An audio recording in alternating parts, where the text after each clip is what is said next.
Let us start our session.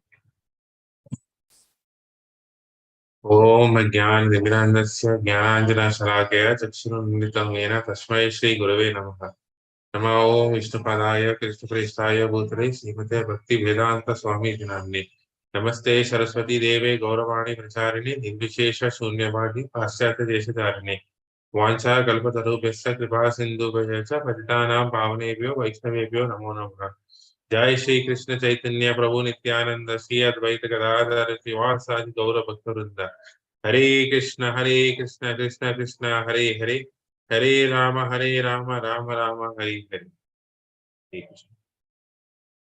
Hare Krishna, Champaklata Manaji. Welcome to our Bhagavad reading session. Thank you, Prabhuji. Hare Krishna, Dandavat Pranam. Looking forward for your association, Prabhuji.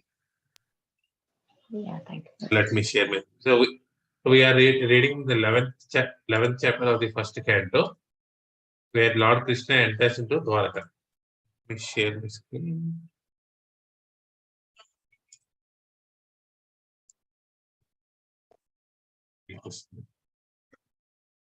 So 1.11.20. Translation and purport by His Divine Grace A.C. Bhaktivedanta Srila Prabhupada ki jai. Hare Krishna, Champaklata Mataji. We'll start with you. So am I supposed to read the translation and purport? Yeah, translation and purport. Yes. Right, Prabhuji. Expert dramatists, artists, dancers, singers, historians, genealogists, and learned speakers all gave their respective contributions, being inspired by the superhuman pastimes of the Lord. Thus they proceeded on and on. Purport. It appears that 5,000 years ago, the society also needed the services of the dramatists, artists, dancers, singers, historians, genealogists, public speakers, etc. Dancers, singers, and dramatic artists mostly hailed from the Shudra community, whereas the learned historians, genealogists, and public speakers hailed from the Brahmana community. All of them belonged to a particular caste, and they became so trained in their respective families. Such dramatists, dancers, singers, historians, genealogists, and public speakers would dwell on the subject of the Lord's superhuman activities in different ages and millenniums, and not on ordinary events. Nor were they in chronological order. All the Puranas are historical facts described only in relation with the Supreme Lord in different ages and times, as well as on different planets also. Therefore, we do not find any chronological order. Modern historians therefore cannot catch up the link, and thus they unauthoritatively remark that the Puranas are all imaginary stories only. Even 100 years ago in India, all dramatic performances were centered around the superhuman activities of the Lord. The common people would be verily entertained by the performances of dramas, and yatra parties played wonderfully on the superhuman activities of the Lord, and thus even the illiterate agriculturist would be a participant in the knowledge of Vedic literature despite a considerable lack of academic qualifications.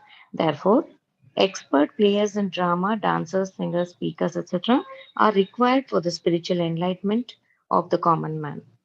The genealogist would give account completely of the descendants of a particular family. Even at the present moment, the guides in the pilgrimage sites of India submit a complete account of genealogical tables before a newcomer. This wonderful act sometimes attracts more customers to receive such important information. Thank you so much. Thank you. 1.11.21. Translation and purport by His Divine Grace A.C. Bhaktivedanta Srila Prabhupada ki jai. Hare Krishna, Vendala Mataji. Hare Krishna. Lord Krishna, the personality of Godhead, approached him and offered due honor and respect to each and every one of the friends, relatives, citizens, and all others who came to receive and welcome him. Purport. The Supreme Personality of Godhead is neither impersonal nor an inert object unable to reciprocate the feelings of his devotees.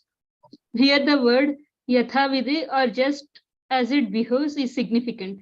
He reciprocates just as it behoves. with his different types of admirers and devotees. Of course, the pure devotees are of one type only because they have no other object for service but the Lord. And therefore the Lord also reciprocates with such pure devotees just as it behoves. Namely, he is always attentive to the matters of his pure devotees. There are others who designate him as impersonal, and so the Lord also does not take any personal interest. He satiates everyone in terms of one's development of spiritual consciousness. And a sample of such reciprocation is exhibited here with his different welcomers. Hare Krishna. 11.22. Translation and purport by His Divine Grace A.C. Bhaktivedanta Srila Prabhupada Ki Jai. Hare Krishna Jagannath Prabhu. Hare Krishna. The Almighty Lord, translation. The Almighty Lord generated everyone present by bowing his head, exhausting his greetings, embracing, shaking hands, looking and smiling, giving assurances and awarding benedications even to the lowest in rank. Purport. To receive the Lord Sri Krishna, there were all grades of population, beginning from Vasudeva, Ugrasena, and Gargamuni, the father, grandfather, and teacher, down to the prostitutes and Kandalas, who are accustomed to eat dogs, and every one of them was properly greeted by the Lord in terms of the rank and position. As pure living entities, all are the separated parts and parcels of the Lord, and thus no one is aligned by his eternal relations. Such a pure living entities are graded differently in terms of contamination of the modes of the material nature, but the Lord is equally affectionate to all his parts and parcels, despite material gradation. He descends only to recall these materialistic living beings back to his kingdom, and intelligent persons take advantage of his facility offered by the personality of Godhead to all living beings. No one is rejected by the Lord from kingdom of God, and it reminds the living being to accept these or not. Hare Krishna. 23. Translation and purport by His Divine Grace A.C. Bhaktivedanta Srila Prabhupada Ki Jai. Hare Krishna Swapna Mataji. Hare Krishna Prabhu.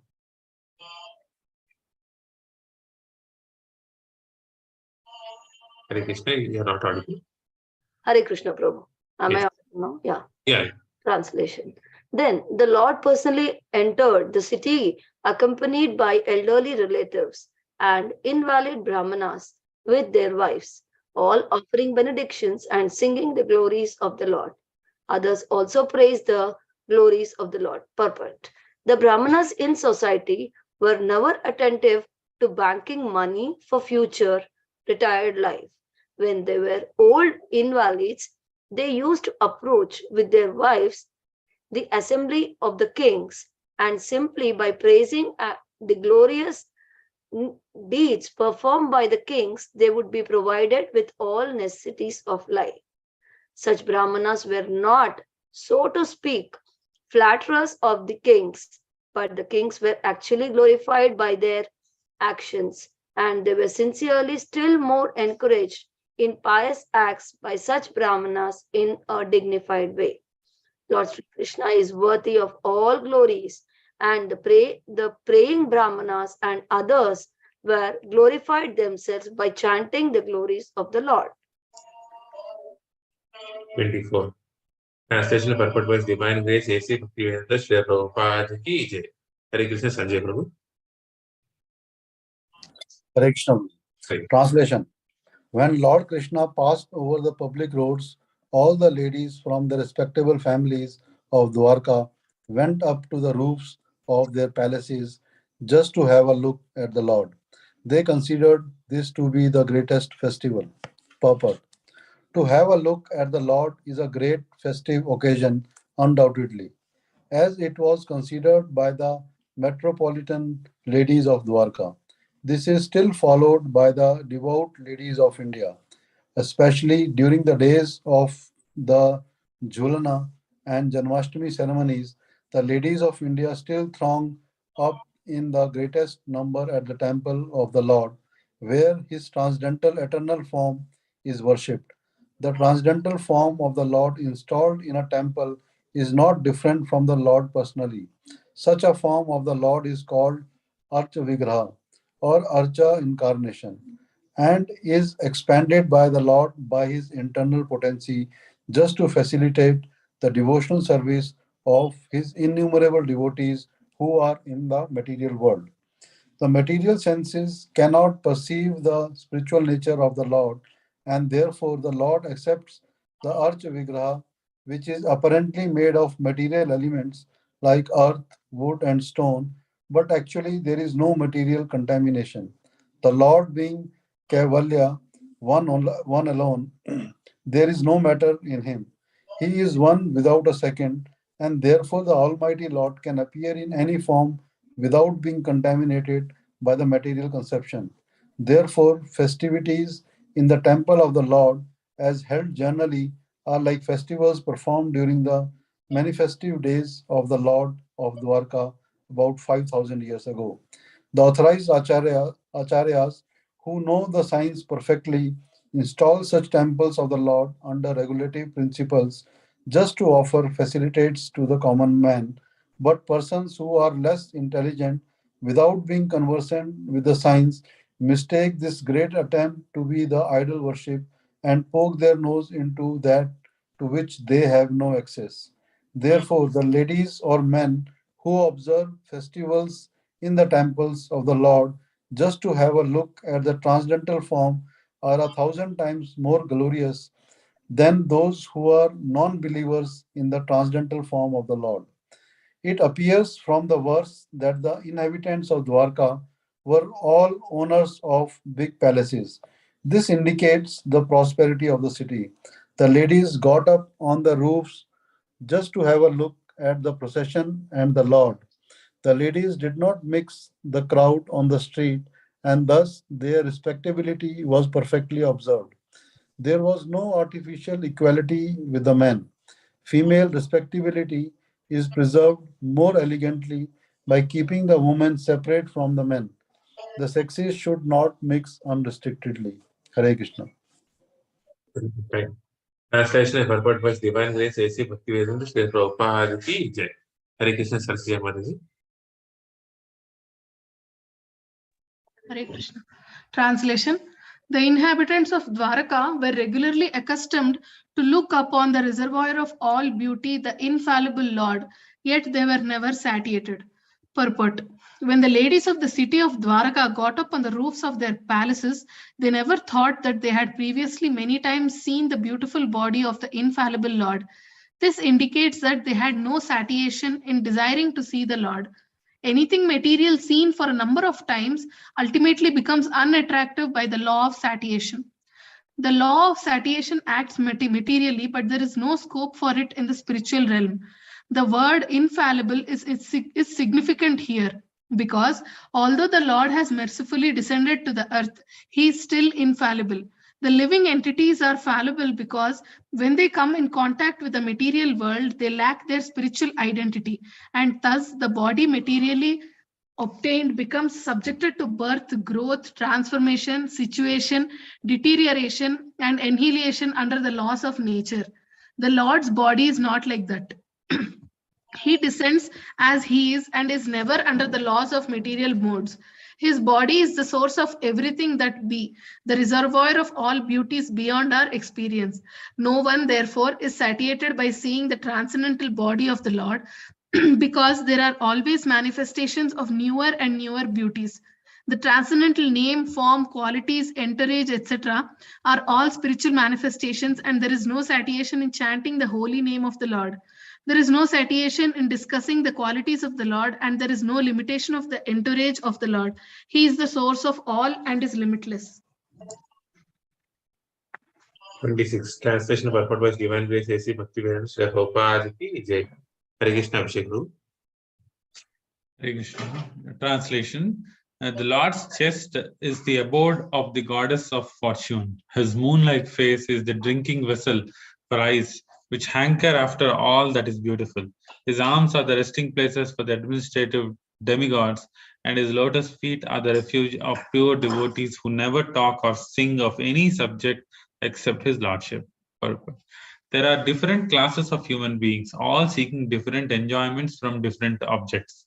There are persons who are seeking after the favor of the goddess of fortune, and for them, the Vedic literatures give information that the Lord is always served with all reverence by thousands and thousands of goddesses of fortune at the Chintamani Dhama, the transcendental abode of the Lord, where the trees are all desired trees and the buildings are made of touchstone.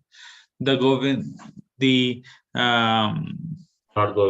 Lord Govinda is engaged there in herding the Surabhi cows as his natural occupation. These goddesses of fortune can be seen automatically if we are attracted by the bodily features of the Lord. The impersonalists cannot observe such goddesses of fortune because of their dry speculative habit, and those who are artists overtaken by the beautiful creation should better see the beautiful face of the Lord for complete satisfaction. The face of the Lord is the embodiment of beauty. What they call beautiful nature is but his smile, and what they call the beautiful songs of the birds are but specimens of the whispering voice of the Lord. There are administrative demigods in charge of departmental service of cosmic management, and there are tiny administrative gods in the state service. They are always afraid of other competitors, but if they take shelter of the arms of the Lord can protect them always from the attacks of enemies. A faithful servant of the Lord engaged in the service of administrators are symbols of anachronisms, leading to the acute distress of the people who are governed by them. The administrators can remain safely under the protection of the arms of the Lord. The essence of everything is the Supreme Lord. He is called the Saram, and those who sing and talk about him are called the Sarangas, or the pure devotees. The pure devotees are always hankering after the lotus feet of the Lord. The lotus has a kind of honey which is transcendently relished by the devotees. They are like the bees who are always after the honey. Sri Rupa Goswami, the great devotee Acharya of Gaudiya Vaishnava Sampradaya, has sung a song about this lotus honey, comparing himself to be the bee. O my Lord Krishna, I beg to offer my prayers unto you. My mind is like the bee, and it is after some honey. Kindly, therefore, give my bee mind a place at your lotus feet, which are the resources for all the transcendental honey. I know that even big demigods like Brahma do not see the rays of the nails of your lotus feet, even though they are engaged in deep meditation for years together. Still, O infallible one, my ambition is such, for you are very merciful to your surrendered devotees. O Madhava, I know also that I have no genuine devotion for the service of your lotus feet, but because your lordship is inconceivably powerful, you can do what is impossible to be done. Your lotus feet can deride even the nectar of the heavenly kingdom, and therefore I am very much attracted by them. O Supreme Eternal, please therefore let my mind be fixed at your lotus feet, so that eternally I may be able to relish the taste of your transcendental service. The devotees are satisfied with being placed at the lotus feet of the Lord and have no ambition to see his beautiful face or aspire for the protection of the strong arms of the Lord. They are humble by nature, and the Lord is always leaning towards such humble devotees. Hare Krishna.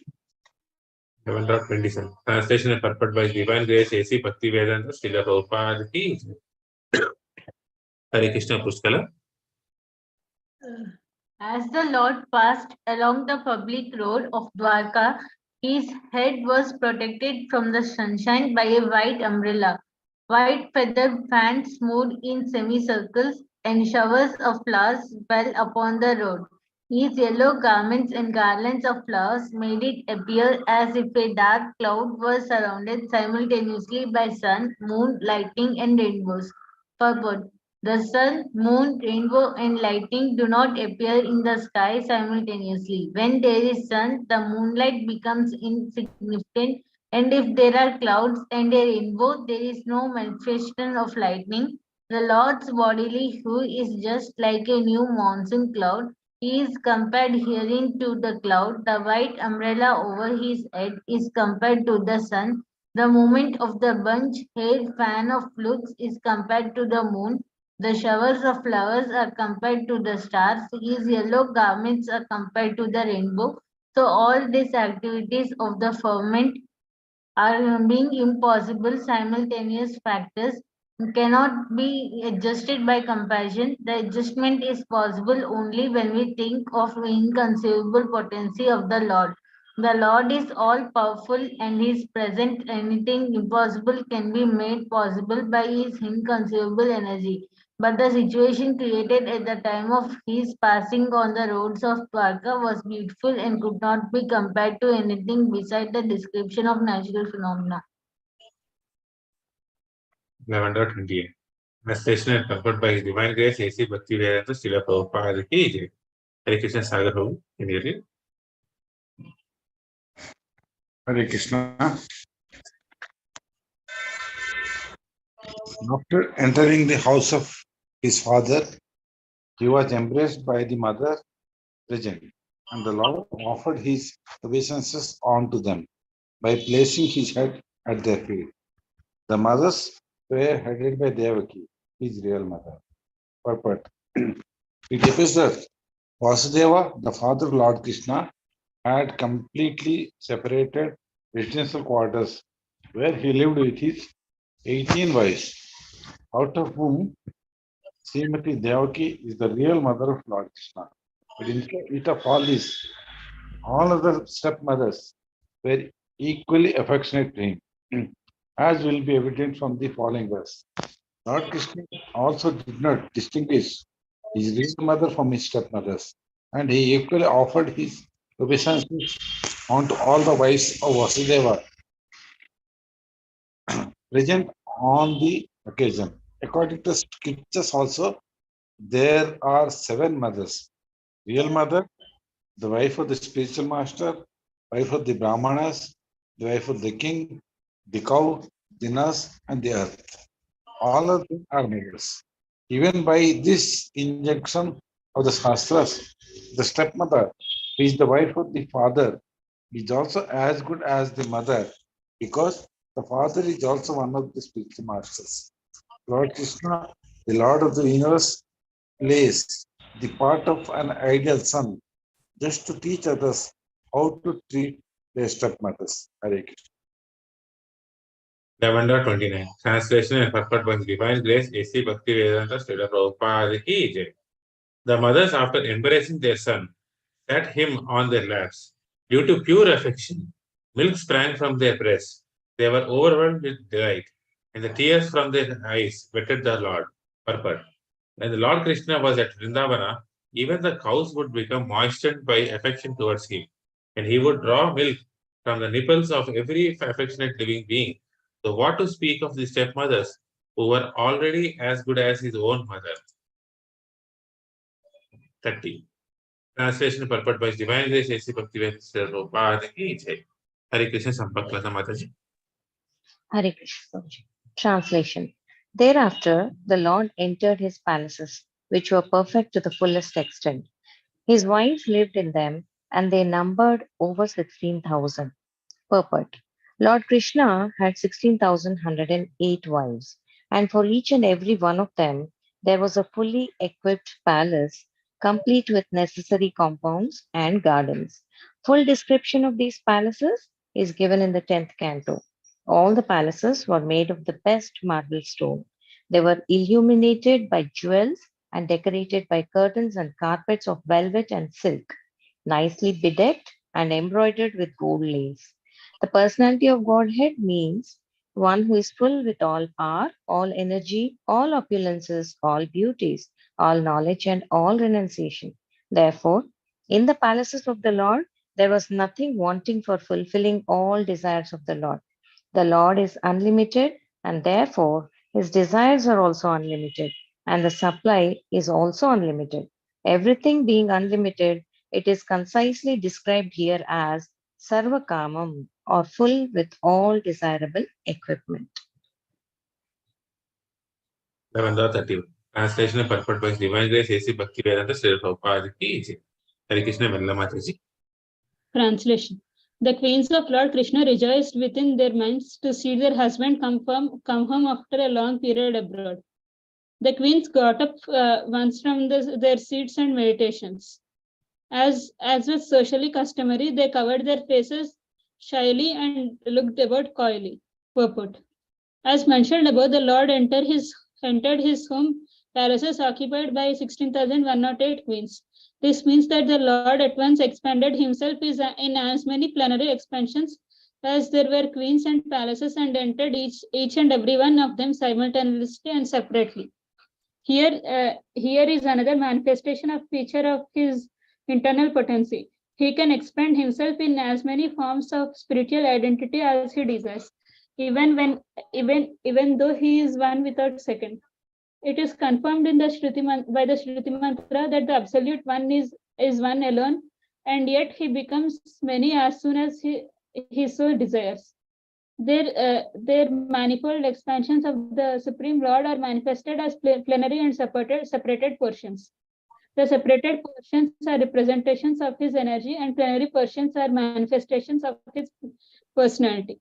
Thus, the personality of Godhead manifested himself in 16,108 plenary expansions and simultaneously entered into each and every one of the palaces of the queens.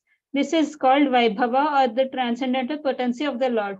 And because he can do so, he is also known as a Yogeshwara.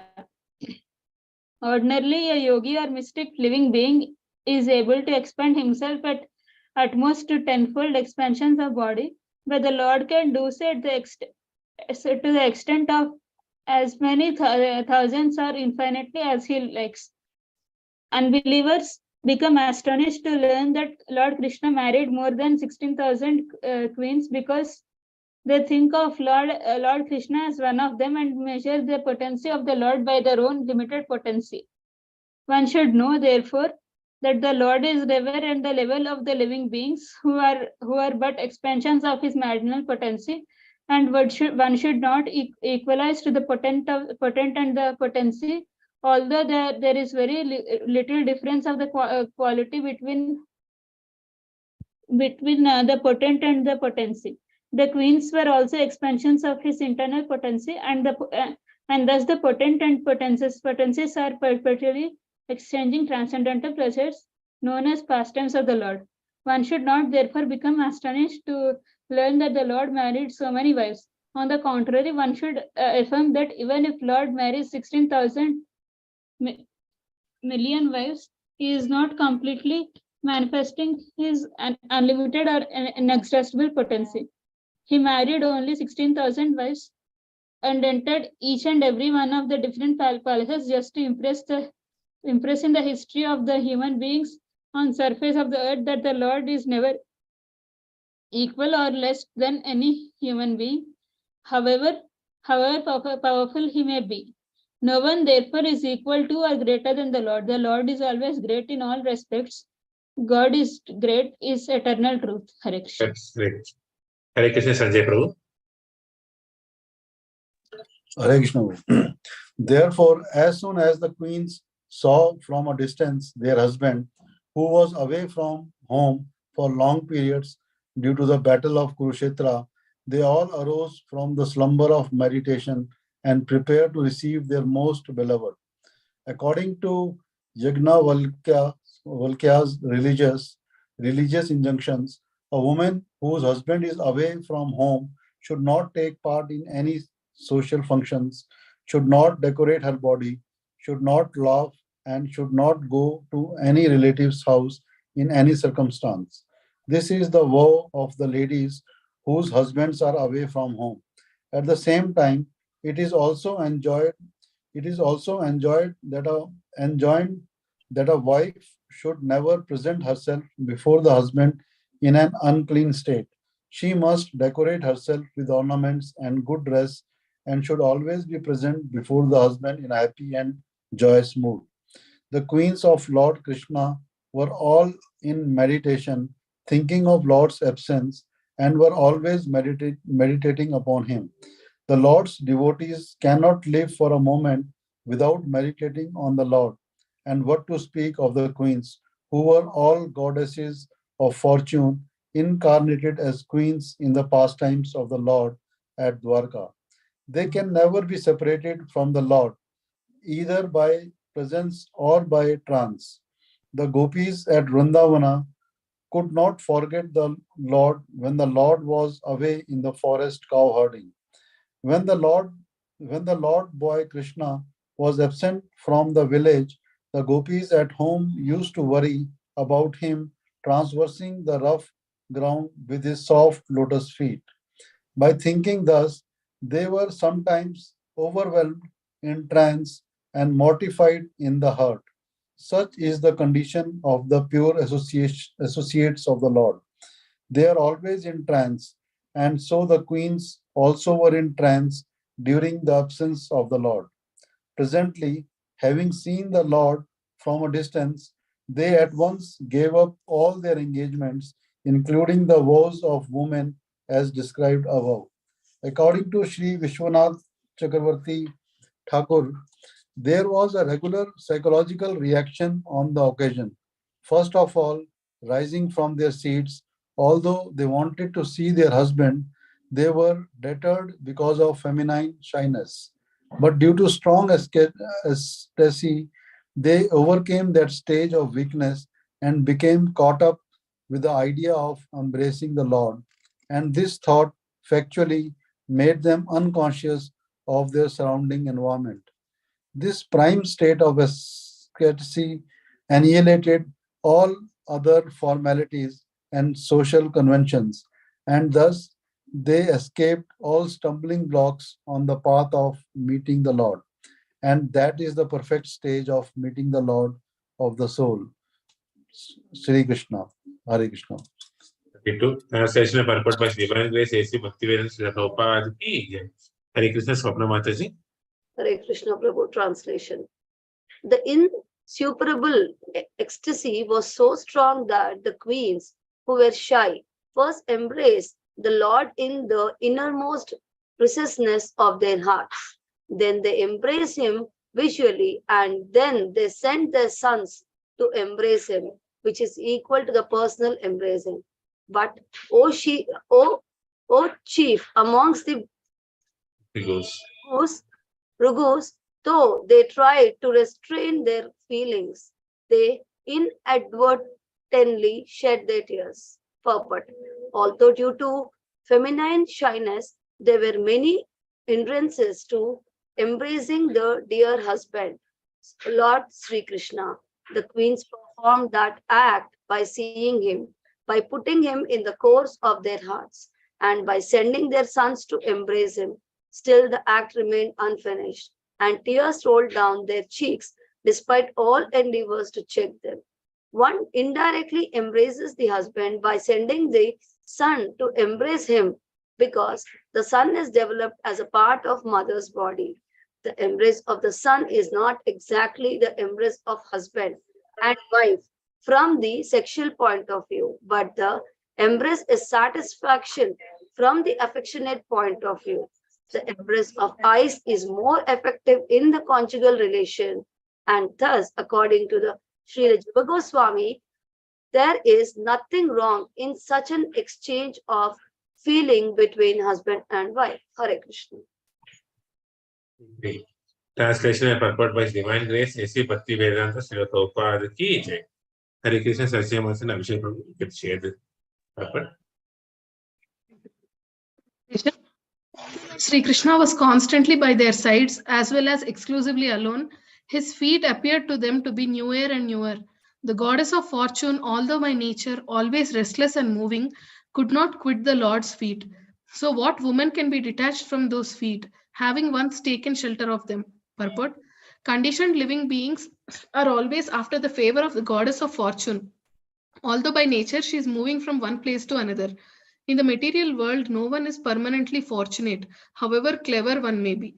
There have been so many big empires in different parts of the world. There have been so many powerful kings all over the world, and there have been so many fortunate men. But all of them have been liquidated gradually. This is the law of material nature. But spiritually, it is different. According to Brahma Samhita, the Lord is served by very respectfully by hundreds and thousands of goddesses of fortune. They are always in a lonely place also with the Lord, but still the association of the Lord is so inspiringly newer and newer that they cannot quit the Lord for a moment, even though they are by nature very restless and are moving about. The spiritual relation with the Lord is so enlivening and resourceful that no one can leave the company of the Lord once having taken shelter of Him. He just got a call, so should I continue or anyone? Yeah, you can continue the next paragraph. The living beings are by constitution feminine by nature. The male or enjoyer is the Lord, and all manifestations of his different potencies are feminine by nature. In the Bhagavad Gita, the living beings are designated as Para-Prakriti or the superior potency. The material elements are Apara Prakriti or inferior potency. Such potencies are always employed for the satisfaction of the employer or the enjoyer. The supreme enjoyer is the Lord himself, as stated in the Bhagavad Gita 5.29. The potencies, therefore, when engaged directly in the service of the Lord, revive the natural color, and thus there is no disparity in the relation of the potent and potency. Generally, people engaged in service are always seeking some post under the government or the supreme enjoyer of the state. Since the Lord is the supreme enjoyer of everything in or outside the universe, it is happiness to be employed by him. Once engaged in the supreme governmental service of the Lord, no living being wishes to be relieved from the engagement. The highest perfection of human life is to seek some employment under the Lord's supreme service that will make one very extremely happy. One need not seek the moving goddess of fortune without the relation of the Lord. 34. Translation and purport by His Divine Grace A.C. Bhakti Vedanta Srila Prabhupada Ki Jai. Hare Krishna Kushkala. You can read the first paragraph. The Lord was specified after killing those kings who were burdensome to the earth. They were puffed up with their military strength, their horses, elephants, chariots, infantry, etc. He himself was not a party in the fight. He simply created hostility between the powerful administrators and they fought among themselves. He was like the wind which causes friction between bamboos and so sparks a fire. As stated above, the living beings are not factual enjoyers of things which are manifested as God's creation.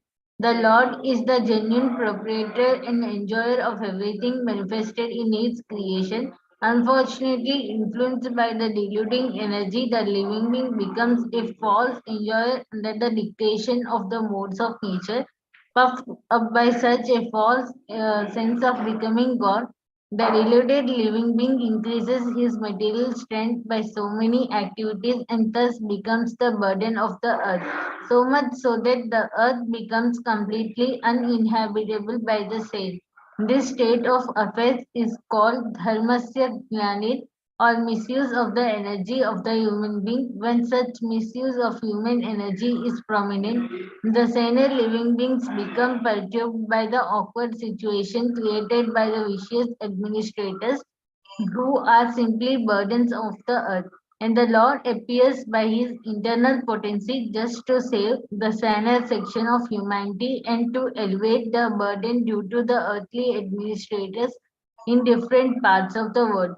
He does not favor either of the unwanted administrators, but by his potential power, he creates hostility between such unwanted administrators as the air creates fire in the forest by the friction of the bamboos.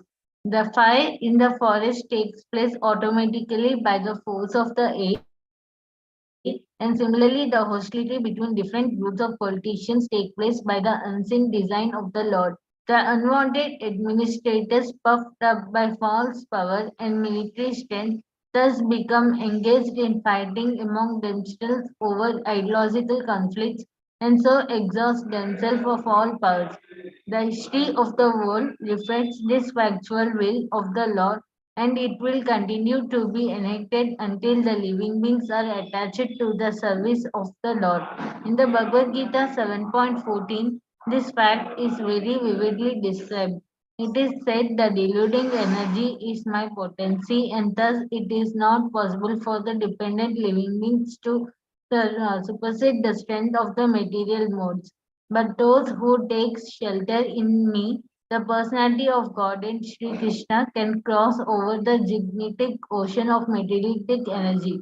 This means that no one can establish peace and prosperity in the world by fruitive activities or by speculative philosophy or ideology. The only way is to surrender unto the Supreme Lord and thus become free from the illusion of the deluding energy. Hare Krishna Jagannath. Hare Krishna. Unfortunately, persons who are engaged in destructive work are unable to surrender to the personality of Godhead. They are all fools of the first order. They are all the lowest of the human races of life. They are robbed their knowledge, although apparently they seems to be academically educated. They are all of the demonic mentality, always challenging the supreme power of the Lord. Those who are very materialistic, always hankering after material power and strength, are undoubtedly fools of the first order because they have no information of the living energy and being ignorant of the supreme spiritual science. They are absorbed in the material science, which ends with the end of the material body. They are the lowest of human beings because the human life is especially meant for re-establishing the loss of relation with the Lord, and they miss the opportunity by being engaged in material activities. They are robbed. They are robbed of their knowledge because even after prolonged speculations, they cannot reach the stage of knowing the personality of Godhead.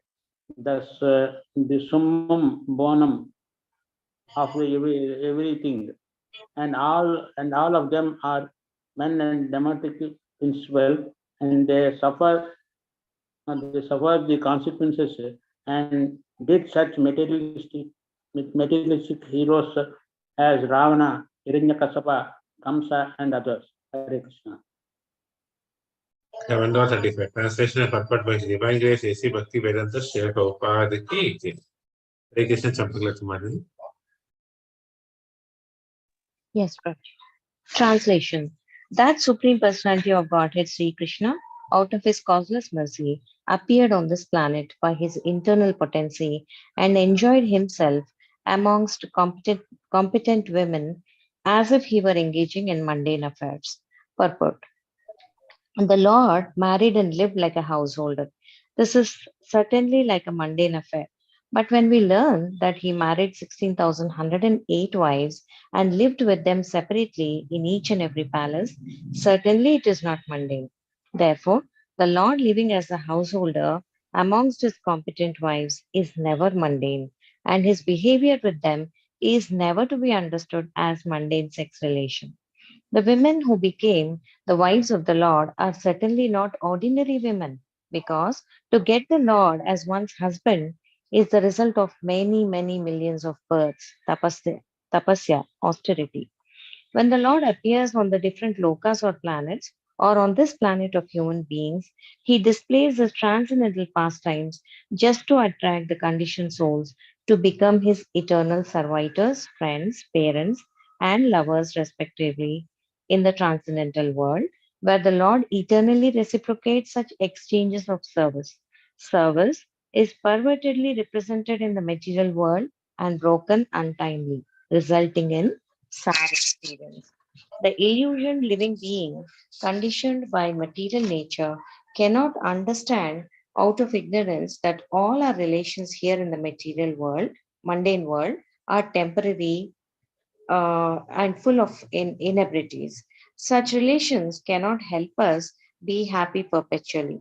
But if the same relation is established with the Lord, then we are transferred to the transcendental world after leaving this material body and become eternally related with Him in the relation we desire. The women amongst whom He lived as their husbands are not, therefore, women of this material world, but are eternally related with Him as transcendental wives, a position which they attained by perfection of devotional service. That is their competency. The Lord is Param Brahma, or the Supreme Personality of Godhead.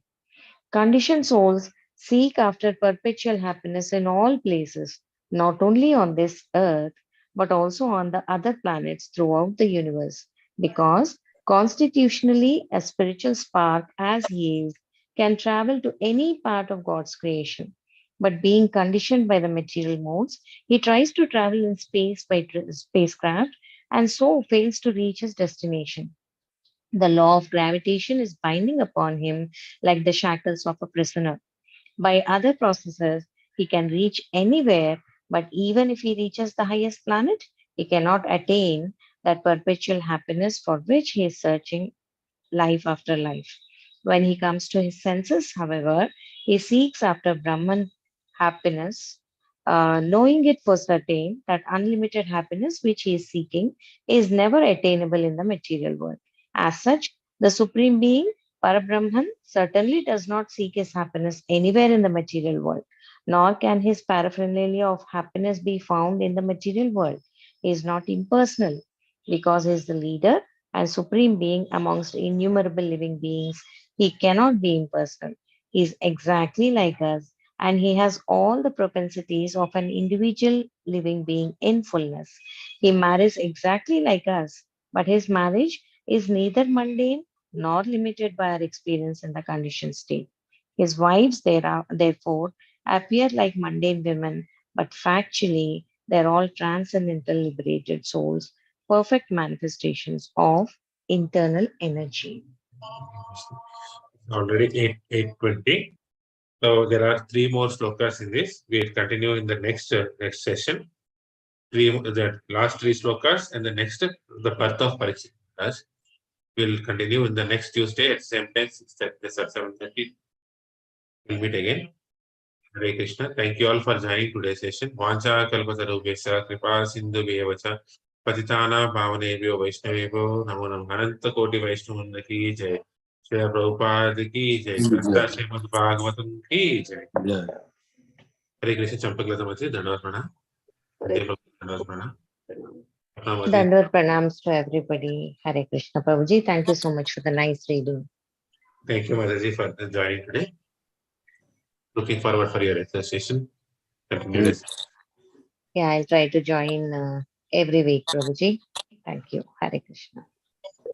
Thank you, everyone.